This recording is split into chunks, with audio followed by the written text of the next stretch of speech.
Samantala, Dagupan City po isa sa mga destination stage ng World Music Day 2026. Alamin natin ang good news na yan. Ikwento mo, Idol Tita Ronnie.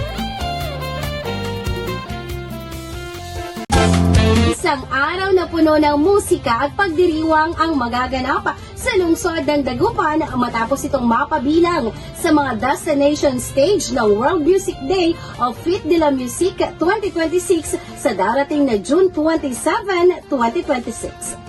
Bilang destination stage, magsisilbing sentro ng mga pagtatanghal at pagdiriwang ng musika ang iba't ibang collaborative venues sa lungsod. Tampok dito ang iba't ibang genre tulad ng indie, hip-hop, R&B, electronics DJ at acoustic, kung saan magsasama-sama ang mga lokal na artist, musikero at mga bisita para sa selebrasyon.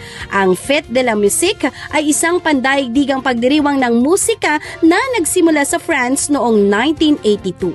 Sa paglahok ng Dagupan City sa Fête de la Musique 2026, makikita ang pagunlad ng mga profesional at amateur na musikero na inaasahang mas mapapalawak pa ang kamalayan ng publiko sa mahalagang papel ng musika sa komunidad.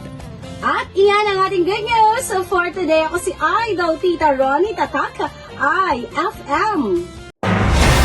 IFM News. IFM News.